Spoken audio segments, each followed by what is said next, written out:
Hello students, welcome back. आज के lecture के लिए हम टॉपिक सीख रहे हैं प्रोबेबिलिटी, और प्रोबेबिलिटी में हम आज बात करने वाले हैं प्रैक्टिस सेट 5.4 की। अच्छा, 5.4 स्टार्ट करने से पहले मैं बता दूं, ये 5.4 एक्सरसाइज आपको बहुत सिंपल लगेगी अगर आपका प्रीवियस कंसेप्ट क्लियर है। तो बोले तो इंट्रोडक्शन 5.1, 5.2 और 5.3। हाँ, अगर आप लोगों को 5.3 अच्छे से समझ में आ गया ना, तो ये वाली एक्सरसाइज आप लोग के लिए कुछ भी नहीं है। क्यों पता है? जो काम आप लोग ने एक्सरसाइज 5.3 में किए थे ना, एग्जैक्टली वही काम करने का है। एग्जैक्टली याद रखो, मैं बोल रहा हूं एग्जैक्टली वही काम करने का 5.4, बस एक स्टेप आगे जाने का। क्या पता है क्या? जो दो नंबर ऑफ सैंपल मिलते हैं ना, उसको डिवाइड कर लेने का। समझ में आ गया? तो एक्सरसाइज 5.3 में आप लोग ने क्या किया था पता है ना? Number of sample find out किए थे। एक्सपेरिमेंट के लिए number of sample find out करते थे, और क्वेश्चन इवेंट दिए थे उसके लिए number of sample find out करते थे। बस नंबर ऑफ सैंपल को क्या करने का? डिवाइड करने का। क्यों नंबर ऑफ सैंपल को डिवाइड करने का? क्योंकि ये जो प्रैक्टिस सेट 5.4 है, ये पूरा का पूरा बेस्ड है फाइंडिंग प्रोबेबिलिटी पे। ये पूरी क्या पूरी एक्सरसाइज में हम क्या करेंगे? प्रोबेबिलिटी फाइंड आउट करेंगे। प्रोबेबिलिटी कैसे फाइंड आउट करेंगे? तो प्रोबेबिलिटी फाइंड आउट करने का मैथमेटिकल फॉर्मूला अवेलेबल है। Mathematical formula probability find out करने के लिए क्या है पता है? Probability of A is equal to N of A upon N of S. A बोले तो क्या होता है? इवेंट। जो इवेंट की प्रोबेबिलिटी आप लोग फाइंड आउट कर रहे हैं, N of A upon N of S. अच्छा, अब लास्ट एक्सरसाइज 5.3 में अपन ने क्या सीखे थे पता है ना? पहले अपन एस निकालते थे और फिर एस में देखते थे, एस बोले तो सैंपल स्पेस निकालते थे एक्सपेरिमेंट का, और फिर देखते थे नंबर ऑफ सैंपल। फिर ए लिखते थे आप लोग, इवेंट ए, और फिर एन ऑफ ए निकालते थे। देखो, ये हमने किया था 5.3 में। अब क्या करने का है? आपको बोला जाएगा प्रोबेबिलिटी, तो probability of A is equal to क्या होगा? N of A upon N of S. याद रहेगा, इसको बोला जाता है नंबर ऑफ सैंपल, लेकिन किसका? इवेंट का। और ये होता है नंबर ऑफ सैंपल किसका? तो भाई टोटल। ये इवेंट का नंबर ऑफ सैंपल, ये टोटल नंबर ऑफ सैंपल। समझ में आ गया? तो भाई 5.3 अच्छे से कर लो, 5.4 आराम से हो जाएगा। नंबर ऑफ सैंपल निकालने का, डिवाइड करने का। समझ में आ गया? अच्छा, ये फॉर्मूला प्लीज आप लोग एक बार याद रख लो। तो भाई फॉर्मूला क्या है? Probability of A equal to N of A upon N of S. Probability of B क्या हो जाएगा? N of B upon N of S. तो एक प्रोबेबिलिटी फाइंड आउट करने के लिए दो number of sample find out करना पड़ता है। एक इवेंट का नंबर ऑफ सैंपल और एक टोटल। टोटल बोले तो एक्सपेरिमेंट का जो क्वेश्चन है उसका नंबर ऑफ सैंपल, और क्वेश्चन में अलग अलग इवेंट दिए रहेंगे उसका नंबर ऑफ सैंपल, और दोनों नंबर ऑफ सैंपल को डिवाइड कर लो। ऊपर इवेंट का होता है और नीचे टोटल होता है। समझ में आ गया? पक्का याद रहेगा? तो ऐसे हम सॉल्व करने वाले हैं प्रोबेबिलिटी। लेकिन प्लीज ध्यान से देखो, प्रोबेबिलिटी का छोटा सा मैंने इंट्रोडक्शन लेक्चर में नोट लिखा था, याद रखो। प्रोबेबिलिटी का आंसर हमेशा क्या होता है? न्यूमरेटर अपॉन डिनोमिनेटर, और डिनोमिनेटर हमेशा क्या होता है? बड़ा होता है। क्यों? क्योंकि डिनोमिनेटर टोटल कंडीशन होती है, और ऊपर फेवरेबल बोले तो इवेंट की कंडीशन। इवेंट टोटल में से ही आता है।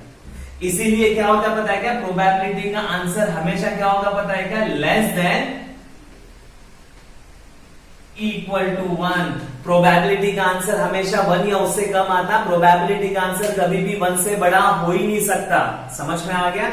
पक्का याद रहेगा। और डिनोमिनेटर हमेशा बड़ा होना चाहिए। तो प्लीज ये मैं क्यों बताया ताकि आप लोग आंसर वेरीफाई कर सको। आंसर आने के बाद डिनोमिनेटर हमेशा बड़ा होगा, आंसर प्रोबेबिलिटी का हमेशा लेस देन इक्वल टू 1 होगा।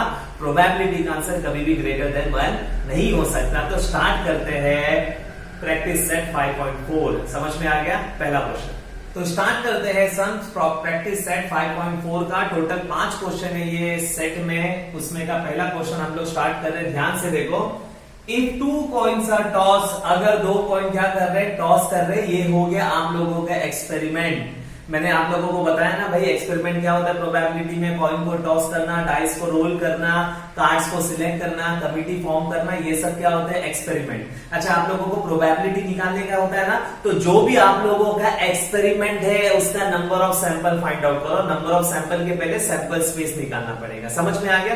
तो दो ही काम करने का है, एक्सपेरिमेंट का नंबर ऑफ सैंपल निकालो, इवेंट का नंबर ऑफ सैंपल निकालो और दोनों सैंपल को क्या कर दो, डिवाइड कर दो, that will be equal to probability. ये तो अभी बताया था मैथमेटिकल फॉर्मूला। तो ध्यान से देखो, इफ 2 कॉइन्स आर टॉस, ये है आप लोगों का एक्सपेरिमेंट। समझ में? इसका number of sample, sample space निकालेंगे। Find the probability of the following event. Event या दो इवेंट है, ये इवेंट ए उसको बोलेंगे, इसको बोलेंगे इवेंट बी। इसको अपन क्या करेंगे, सेट फॉर्म में लिख के नंबर ऑफ सैंपल निकालेंगे, इसको सेट फॉर्म में लिख के नंबर ऑफ सैंपल निकालेंगे। आप लोग 5.3 समझ लो, एग्जैक्टली ऐसा था, खाली ये वर्ड लिखा हुआ नहीं रहता था। इफ 2 कॉइन्स आर टॉस और कंडीशन, ये एक्सपेरिमेंट और कंडीशन दी जाती थी। बस इधर एडिशनल बोला है फाइंड प्रोबेबिलिटी। कैसे? तो नंबर ऑफ सैंपल निकाल के डिवाइड करेंगे। पहला सम देख लो तो पूरा कंसेप्ट आप लोग का क्लियर होगा। मैं स्टार्ट कर रहा हूं, ध्यान से देखो। सोल्यूशन, पहले मैं ना एक्सपेरिमेंट जो भी है ना उसका सैंपल स्पेस और नंबर ऑफ सैंपल निकालूंगा। ध्यान से देखो, एक्सपेरिमेंट क्या है, इफ 2 कॉइन्स और टॉस, तो आप लोगों को पता रहेगा फॉर 2 कॉइन्स, 2 कॉइन के लिए सैंपल स्पेस कंडीशन क्या आता है पता है ना, सैंपल स्पेस 2 कॉइन टॉस करेंगे तो आप लोग को पता है टोटल कंडीशन 4 आती है, tail tail, head tail, tail head और हेड हेड, ये होता है। और n of s equal to क्या हो जाएगा 4। देखो काम कितना आसान हो गया मेरा। मैंने एक्सपेरिमेंट का सैंपल स्पेस भी निकाल दिया, नंबर ऑफ सैंपल भी। और ये तो हम लोग को याद है ना, क्योंकि मैंने इंट्रोडक्शन में सिखाया, एक्सरसाइज में सिखाया, तो आप लोगों को ये सब तो आना चाहिए। बहुत आसान है। अगर 2 कॉइन टॉस करेंगे, सारी पॉसिबिलिटी क्या होगी, दोनों कॉइन पे, दोनों पे टेल आ सकता है, एक पे हेड आ सकता है, एक पे टेल, पहले पे टेल, दूसरे पे हेड, या तो दोनों पे हेड। अब मैं बात करता हूं, ध्यान से देखो इवेंट की। ए इसको इवेंट बोल देता। इवेंट क्या है, गेटिंग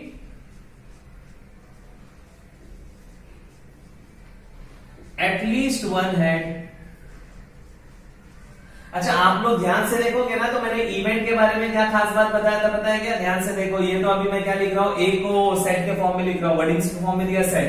ये जो एक बात है ना, ये टोटल सैंपल निकालना इंपॉर्टेंट होता है। और ये जो इवेंट का सैंपल होता है, नंबर ऑफ सैंपल ना, सब इसी में से आते हैं। देखो क्या बोला है, getting at least 1 head. At least 1 head बोले तो कम से कम एक हेड, कम से कम एक हेड बोले तो देखो इसमें है, हाँ है, कम से कम एक हेड इसमें भी है, कम से कम एक हेड इसमें भी है, हाँ इसमें भी है। तो ये ए, एन ऑफ ए कितना हो गया, 3 हो गया। तो देयरफॉर अब एक स्टेप आगे जाने का, probability of A is equal to क्या हो जाएगा, N of A upon N of S, which will be equal to 3/4। मैंने बताया था प्रोबेबिलिटी का आंसर न्यूमरेटर अपॉन डिनोमिनेटर होगा। कैसे चेक करने का, वेरीफाई करने का, करेक्ट है कि नहीं, डिनोमिनेटर बड़ा होना चाहिए, है ना 4। समझ में आ गया? तो नीचे आप लोग स्टेटमेंट लिख सकते हो, probability of getting at least 1 head is 3/4। Statement लिख देने का please, probability of getting at least 1 head is 3/4। समझ में आ गया? मैं नेक्स्ट इवेंट की बात कर रहा हूं, ध्यान से देखो। Event, next event, event B मैं बोल देता हूं। इवेंट बी क्या है, गेटिंग नो हेड।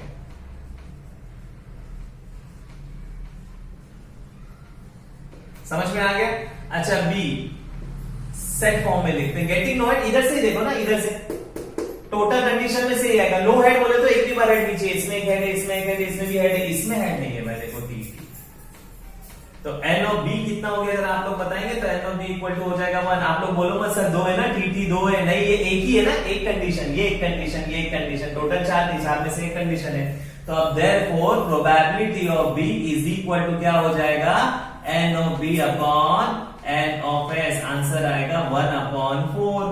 करेक्ट है, डिनोमिनेटर बड़ा, आंसर करेक्ट है। अगर किसी को पॉइंट फॉर्म में लिखने का तो 0.25 वो भी चलेगा, लेकिन ऐसे ही रख देने का। लास्ट में स्टेटमेंट फॉर्म में लिखने का, probability of getting no head is 1/4। That's it. देखो इतना आसान था। तो प्रोबेबिलिटी बहुत सिंपल है, आप लोग जो है इंट्रोडक्शन और बाकी के लेक्चर्स देखोगे ना, ये वाला काम बहुत आसान है। प्लीज समझ में आ गया? एक्सपेरिमेंट का नंबर ऑफ सैंपल निकालो, इवेंट का नंबर ऑफ सैंपल निकालो, दोनों को डिवाइड करो और नंबर ऑफ सैंपल निकालने के लिए इंट्रोडक्शन और प्रैक्टिस सेट 5.1, 5.2, 5.3 में हम लोग ने समझे थे। समझ में आ गया? पक्का? बढ़ता हूं मैं नेक्स्ट क्वेश्चन पे, ध्यान से देखो। बात करते हैं क्वेश्चन नंबर 2 की। क्वेश्चन नंबर 2 बोलता है if 2 dice are rolled simultaneously, अगर 2 डाइस को रोल किए साइमल्टेनियसली तो ये हो गया आप लोगों का एक्सपेरिमेंट। तो 2 डाइस के लिए सैंपल स्पेस लिखेंगे और नंबर ऑफ सैंपल लिखेंगे, तो एक्सपेरिमेंट का काम खत्म हो जाएगा। फिर इवेंट पे जाके उसका नंबर ऑफ सैंपल लिखने का रहेगा, दैट्स इट। तो देखो question, if 2 dice are rolled simultaneously find the probability of the following event, ये इवेंट की प्रोबेबिलिटी फाइंड आउट करने का। कैसे? तो ये एक्सपेरिमेंट दिया, इसका नंबर ऑफ सैंपल निकालो, फिर इवेंट पे जाएंगे, उसका नंबर ऑफ सैंपल निकालेंगे और आप लोग 2 नंबर ऑफ सैंपल को डिवाइड करेंगे तो प्रोबेबिलिटी। याद रखो, नंबर ऑफ सैंपल निकाल के डिवाइड करने का, तब आप लोगों को प्रोबेबिलिटी मिलेगा। तो नंबर ऑफ सैंपल के एक स्टेप आगे जाएंगे तो प्रोबेबिलिटी होता है। समझ में आ गया? तो 2 डाइस की बात हो रही है, तो आप लोगों को पता रहेगा, ये बहुत बार हो चुका है। अगर मैं 2 डाइस साइमल्टेनियसली थ्रो करता हूं, 2 डाइस, तो दोनों डाइस पे क्या नंबर आ सकता है? एक पे 1 आ सकता है, एक पे 1 आ सकता है, एक पे 1 आ सकता है, दूसरे पे 2 आ सकता है, एक पे 1 आ सकता है, दूसरे पे 3, 1 4 1 5 1 6 2 1, ऐसे टोटल कितनी कंडीशन है? 36। तो मैंने एक्सपेरिमेंट की कंडीशन लिख लिया 2 डाइस के लिए। समझ में आ गया ना? तो भाई ये सब मैंने इंट्रोडक्शन लेक्चर में प्लस बेसिक्स एक्सरसाइज में भी ये रिपीट हो चुका है। तो ध्यान से देखो, 2 डाइस के लिए टोटल कंडीशन आती है 36, ये तो सब लोग को पता रहेगा। अब मैं जानता हूं इवेंट के बारे में। अब ध्यान से देखो, पहले इवेंट को मैं बोलता हूं ए, तो let A is equal to, क्या है मेरे को बता दो जरा ए। तो the sum of the digit on upper face is at least 10. Sum of the digit on upper face is at least 10। बोले तो ये कंडीशन समझ लो प्लीज। 2 डाइस आप लोग ने थ्रो किया, दोनों डाइस पे कोई ना कोई नंबर आ गया।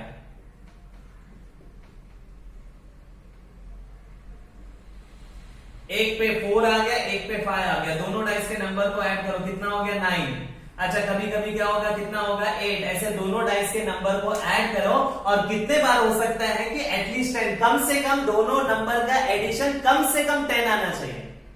कम से कम 10 बोले तो 10 चलेगा, 11 भी चलेगा, 12, 13 जो भी है। 13 तो वैसे आता नहीं, क्योंकि याद रखो मिनिमम एडिशन कितना होता है? 2, क्योंकि एक डाइस पे मिनिमम 1 होता है, दूसरे डाइस पे मिनिमम 1, तो दोनों का मिनिमम एडिशन 2 और मैक्सिमम एडिशन 12 होता है। 12 के ऊपर नंबर आएगा ही नहीं। समझ में आ गया ना? तो अब ध्यान से देखो, एटलीस्ट 10 बोले तो कम से कम 10, 11 भी चलेगा, 12 भी चलेगा, लेकिन एडिशन करने के बाद कम से कम 10 आना चाहिए। तो कौन कौन से ऐसे है वो लिखेंगे अपन। एक और अच्छी चीज है ना, इवेंट का जो भी सैंपल और नंबर ऑफ सैंपल होगा वो इसी में से आता है। तो ध्यान से देखो, मैं ए को सेट के फॉर्म में लिख रहा हूं। तो मिनिमम एडिशन, इसका मिनिमम एडिशन 2 होता है, इसका 3। देखो 1 + 2 3, इसका 1 + 3 4, ये 5, ये 6, ये 7 8 9 10 11, सॉरी इसका मिनिमम एडिशन 3 होगा, इसका 4, इसका 5, इसका 6, इसका 7, इसका 8, इसका कितना होगा? 4, इसका कितना होगा? 5, इसका 6, इसका 7, इसका 8, इसका 9, इसका कितना होता है? 5 होता है, 6 7 8 9 10। देखो पहला इधर मिला मेरे को, 4, 6 10, दोनों को एडिशन करके 10 आना चाहिए। इसका एडिशन 6 होता है, 7 होता है, 8 होता है, 9 होता है, इसका 10 होता है भाई, 10 चलेगा और उससे ज्यादा 11 भी, हाँ इसका एडिशन 11 होता है। और क्या है? ये तो हो गया 7 8 9 10, ये होगा देखो 6, 4। और क्या होगा? तो भाई 6, 5 भी होगा। और क्या होगा? तो 6, 6 भी होगा। तो इतने सारे हैं कंडीशन जिसमें 2 नंबर को ऐड करने के बाद कम से कम 10 आता है। कम से कम 10 बोले तो मिनिमम 10, बाकी सबका एडिशन 10 से कम है, आप लोग चेक कर लेना। समझ में आ गया? तो n ऑफ a कितना हो गया मेरे को बताओ। तो n ऑफ a 1 2 3 4 5 6 हो गया। तो देयरफॉर प्रोबेबिलिटी निकालने का formula, probability of a is equal to n of a upon n of s। ये कितना है? n ऑफ 6, ये कितना है? 36, ये 1 और ये 6 बोले तो फाइनली 1 अपॉन 6 आप लोग बोल सकते हो। समझ में आ गया? पक्का? बस लास्ट में स्टेटमेंट लिख देना, the sum of the digit on the upper face is at least 10 is 1/6. The probability of sum of the digit on the uppermost face is at least 10 is 1/6. समझ में आ गया? लास्ट में स्टेटमेंट लिखने का, जैसे मैंने पहले वाले क्वेश्चन में कराया था। समझ में आ गया? पक्का? मैं नेक्स्ट बात कर रहा हूं नेक्स्ट कंडीशन, कंडीशन बी की। समझ लेते हैं condition B. The sum of the digit on the upper face is 33। यानी कितने बार ऐसा हो सकता है जब दो डाइस को आप लोग ने थ्रो किया, दोनों डाइस पे नंबर आया और नंबर का एडिशन क्या होगा? 33 होगा। दो नंबर को ऐड करने के बाद आंसर 33 आना चाहिए। तो कितनी ऐसी पॉसिबिलिटी? इसके पहले वाले सम में कम से कम 10 के लिए देखे थे, अब दोनों आंसर को ऐड करने के बाद 33 आना चाहिए। तो बी, मेरे को बताओ कितनी कंडीशन है? इन दोनों को ऐड करूंगा तो 1 आएगा, 2 आता है, इन दोनों को ऐड करूंगा तो 3, इन दोनों को ऐड करूंगा तो 4, इन दोनों को ऐड करूंगा तो 5, इन दोनों को ऐड करूंगा तो 6 आता है, इसको 7 आता है। अच्छा, ये सब चेक करने की जरूरत नहीं, क्योंकि स्मार्ट वो क्या कर सकते हो पता है क्या? देखो, दो डाइस है ना, तो दोनों डाइस में मिनिमम नंबर 1 1 हो गए, तो मिनिमम जो एडिशन आता है वो 2, और मैक्सिमम जो एडिशन होगा कितना? एक डाइस पे 6 आएगा, दूसरे डाइस पे 6, तो मैक्सिमम एडिशन 12। तो दो डाइस के नंबर को ऐड करोगे ना तो 12 से बड़ा हो ही नहीं सकता, और ये लोग बोल रहे 33। आप लोग चाहिए तो दोनों डाइस के नंबर को ऐड करो, 33 आएगा ही नहीं। बोले तो एक भी कंडीशन नहीं, नल सेट बोला जाता है इसको। ऐसे लिखने का, जब एक भी पॉसिबिलिटी नहीं होती है ना तो ऐसा लिखने का, ऐसा नहीं लिखने का 0, तो प्रॉब्लम हो जाएगा। ऐसा लिखने का, और n ऑफ b कितना हो जाएगा भाई? 0 हो जाएगा। समझ में आ गया? प्लीज, अगर एक भी पॉसिबिलिटी नहीं है तो इसको नल सेट बोला जाता है, ऐसा लिखा जाता है। और n of b equal to 0 लिखने का, और प्रोबेबिलिटी ऑफ b क्या हो जाएगा पता है ना? n of b upon n of s हो जाएगा। What is n of b? n of b होता है 0 अपॉन 36। 0 अपॉन एनीथिंग कितना होता है? 0। तो probability of getting sum of the digit on the uppermost face 33 is 0। समझ में आ गया? तो आंसर 0 आएगा, क्योंकि 33 आ ही नहीं सकता एडिशन में। समझ में आता है? बात करता हूं मैं लास्ट कंडीशन की, कंडीशन सी, इवेंट सी के बारे में बात करते हैं। Let C is equal to क्या बोला है? The digit on first die is greater than digit on second die. समझ में आ गया? अच्छा, एक क्वेश्चन कंडीशन क्या बोला पता है? Digit on first die is greater than digit on second die. देखो, ये दो डाइस का नंबर लिखा ना, पहले डाइस पे 1 है, दूसरे डाइस पे 1 है। पहले डाइस पे क्या है? 1 है, दूसरे डाइस पे 2 है। तो ये जो नंबर है ना, पहले वाले जो नंबर है ना, वो फर्स्ट डाई के डिजिट है, और दूसरे वाले नंबर है वो सेकंड डाई के डिजिट है। तो लोग क्या बोले पता है क्या? Digit on first die is greater than second die. कितने बार ऐसा हो सकता है कि जो पहले डाइस का नंबर है वो ग्रेटर है? इसमें नंबर 1 ग्रेटर है क्या? नहीं, दोनों सेम है। ग्रेटर पूछता तो ये नहीं आएगा। 1 छोटा है, देखो 1 छोटा है, 3 बड़ा है, इधर छोटा है, पहला नंबर छोटा है, पहला नंबर छोटा है, इधर पहला नंबर बड़ा है, तो 2,1 आएगा। समझ में आ गया? इधर दोनों नंबर सेम है, लोग ने क्लियर कट लिखा हुआ है, ग्रेटर चाहिए, पहला वाला नंबर नहीं है। इधर तो छोटा है, इधर भी छोटा है, इधर भी छोटा है, इधर भी छोटा है, इधर हाँ बड़ा है भाई 3,1, 3,2 हाँ बड़ा है, पहला वाला नंबर बड़ा है। सही है? अच्छा, इधर दोनों क्या है? बराबर है। पहला वाला नंबर छोटा है, छोटा है, छोटा है, नहीं, मेरे को पहला वाला नंबर बड़ा चाहिए। हाँ भाई बड़ा है, 4,1 बड़ा है, फिर 4,2 भी बड़ा है, फिर 4,3 भी बड़ा है, फिर 4,4 दोनों का क्या है? सेम है। नहीं, पहला वाला नंबर छोटा, पहला वाला नंबर छोटा, फर्स्ट डिजिट ग्रेटर होना चाहिए। 5 पे आ जा, 5,1 हाँ बड़ा है, 5,2 भी आ जाएगा, फिर 5,3 भी आ जाएगा, 5,4 भी आ जाएगा, 5,5 आएगा, नहीं, दोनों नंबर सेम है, पहला वाला बड़ा होना चाहिए, ये भी नहीं आएगा। 6,1 आएगा, हाँ भाई 6,1 आएगा, 6,2 वो भी आएगा, 6,3 आएगा, 6,4 आएगा, 6,5 आएगा, पहला वाला नंबर बड़ा, 6,6 नहीं आएगा, दोनों नंबर सेम है। तो ये है फर्स्ट डिजिट ग्रेटर। तो n ऑफ c कितना हो गया? जरा काउंट कर लो, 1 2 3 4 5 6 7 8 9 10 11 12 13 14 15 15 हो गया। तो प्रोबेबिलिटी ऑफ c हो गया 15/36। 3 के टेबल में दोनों जाते हैं, ये 3 5 और और ये 3 12 5/12, तो ये है आप लोगों का आंसर। करेक्ट है, डिनोमिनेटर बड़ा है। समझ में आ गया? पक्का। लास्ट में स्टेटमेंट आप लोग लिख सकते हो, मैंने बता दिया कैसे लिखते हैं। तो ये था 2 डाइस का क्वेश्चन और क्वेश्चन नंबर 2। बात करता हूं मैं क्वेश्चन नंबर 3 की। बात करते हैं क्वेश्चन नंबर 3 की। क्वेश्चन नंबर 3 समझते थे। There are 15 tickets in a box, each bearing number, one of the number from 1 to 15. There are 15 tickets in a box, each bearing one of the number from 1 to 15. बोले तो एक box है, एक box में tickets है। कितने tickets है भाई? 15 टिकट्स, और वो 15 टिकट्स पे नंबर लिखा गया है। कितने? तो 1 से लेके 15 तक। बोले तो एक टिकट पे 1 है, दूसरे टिकट पे 2 है, 3 है, 4 है, 5 है, 6 है, ऐसे 15 टिकट है और हर टिकट पे नंबर है 1 to 15।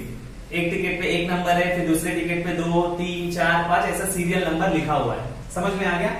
1 ticket is drawn at random from the box। देखो ये है तुम्हारा एक्सपेरिमेंट। एक बॉक्स है, उसके अंदर 15 टिकट है, उसके ऊपर सीरियल नंबर लिखा गया है। हर टिकट पे 1 2 3 4 ऐसा 15 तक लिखा गया हुआ है।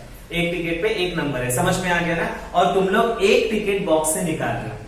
ये है एक्सपेरिमेंट। अब इसका मेरे को सैंपल स्पेस बताने का।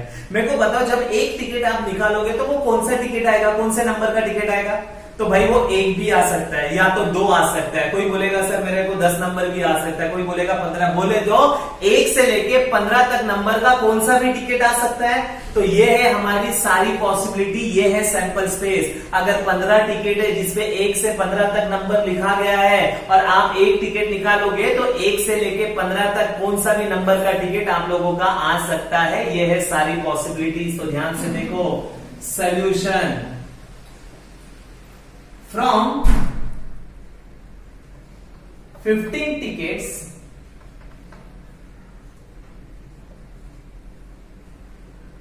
one ticket is drawn.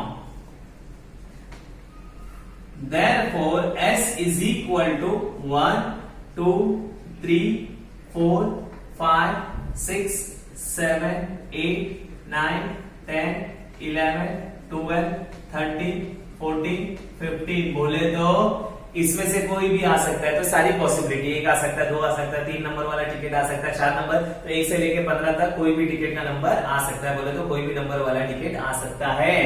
N of S हो गया कितना? 15 15 पॉसिबिलिटीज है, 15 आउटकम है। समझ में आ गया? अब इवेंट की बात कर लेता हूं। ए इवेंट समझ लो।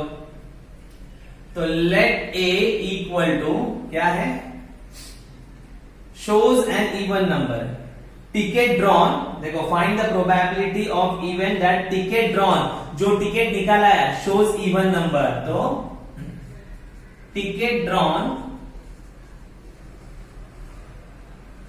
shows even number।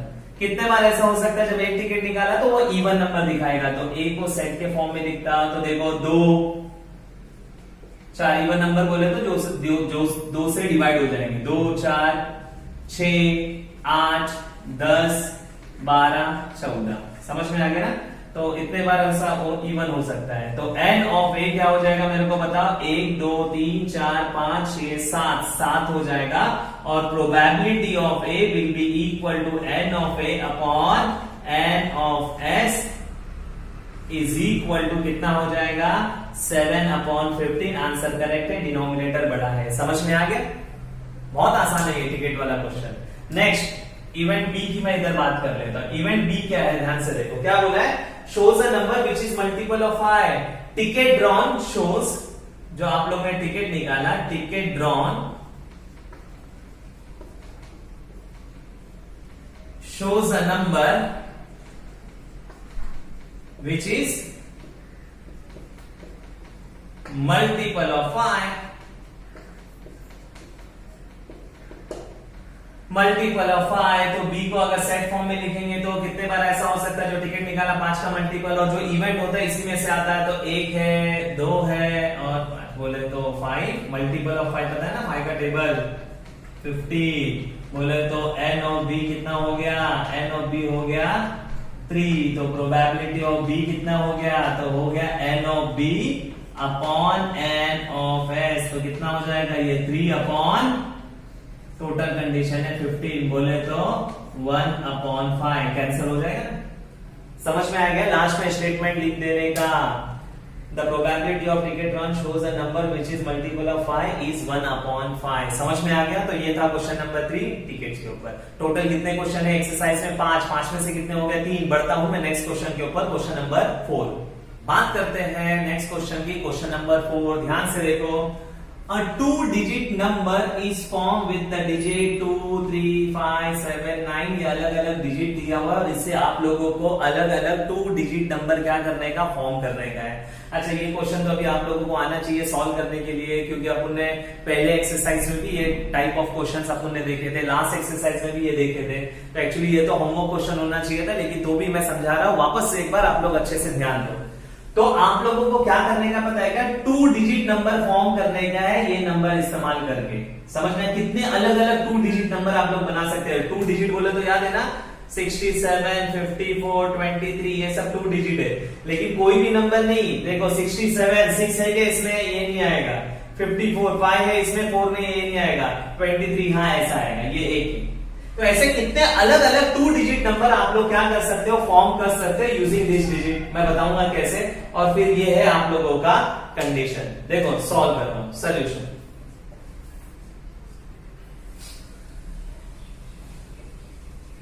टू-digit नंबर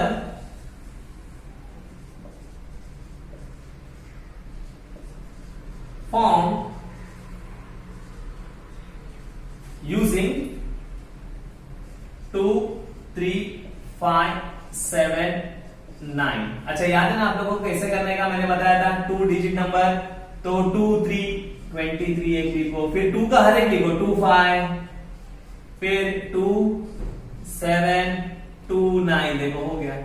अच्छा विदाउट रिपीटेशन बोला, एक चीज याद रखो, विदाउट रिपीटेशन बोले तो 22 नहीं आएगा क्योंकि नंबर रिपीट हो जाएगा। 3 के लिए लिखो 3, 2, 3, 3 नहीं आएगा क्योंकि विदाउट रिपीटेशन बोला है, तो 3, 2 हो गया। 3, 3 नहीं आएगा, 3, 2 हो गया, 3, 5 आएगा, 3, 7 आएगा, फिर 3, 9 आएगा। अब बात करते हैं 5 की, 5, 2 आ जाएगा, 5, 3 आ जाएगा, 5, 5 नहीं विदाउट रिपीटेशन बोला है तो 5, 7 आ जाएगा, 5, 9 आ जाएगा।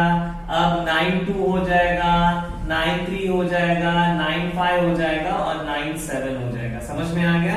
तो ये अलग अलग नंबर आप लोग फॉर्म कर सकते हो, 2-digit नंबर फॉर्म कर सकते हो यूजिंग द नंबर 2, 3, 5, 7, 9। अब कितने हो गए? 1, 2, 3, 4, 5, 6, 7, 8, 9, 10, 11, 12, 13, 14, 15, 16 16 है अलग अलग नंबर फॉर्म कर सकते हो। समझ में आ गया? पक्का फटाफट। अच्छा ध्यान से देख लो, अभी फटाफट अपन क्या देख लेते, कंडीशन देख लेते, बहुत आसान है। लेट ए क्या है मेरे को बताओ। Find the probability, the number form an odd number. The number form an odd number. कितने बार ऐसा होगा कि इसका 2-digit बनाने के बाद वो ऑड नंबर होगा। तो देखो ना इधर से, ये इवेंट का तो इसी में से आएगा। कितने ऑड नंबर है? तो भाई 23 ऑड नंबर है जो 2 से डिवाइड नहीं होते हैं। 25 ऑड नंबर है, 27 ऑड नंबर है, 29 ऑड नंबर है, 32 इवन नंबर हो गया, 35 ऑड नंबर हो गया, 37 ऑड नंबर हो गया, 39 ऑड नंबर हो गया, 52 इवन हो गया, 53 ऑड हो गया, 57 ऑड हो गया, 59 ऑड हो गया, 93, 95 और 97 ये सारे के सारे ऑड है। तो n of a is equal to 1, 2, 3, 4, 5, 6, 7, 8, 9, 10, 11, 12, 13। तो probability of a is equal to n of a upon n of s is equal to कितना आएगा? 13/16। ये है आंसर, करेक्ट है क्योंकि डिनोमिनेटर बढ़ा है। एकदम आसान है ना डिजिट वाले नंबर। थोड़ा सा आप लोग ध्यान से देखोगे तो काम बहुत आसान है। तो ये तो हो गया हमारा कंडीशन ए। अब बात करूंगा कंडीशन बी, वो भी तो सिंपल है। The number form is a multiple of 5, 5 का मल्टीपल। समझ में आ गया? अच्छा लास्ट में स्टेटमेंट लिख देना कि स्टेटमेंट इंपॉर्टेंट होता है। समझ में आ गया? मैं बात कर रहा हूं कंडीशन बी की, ध्यान से देखो।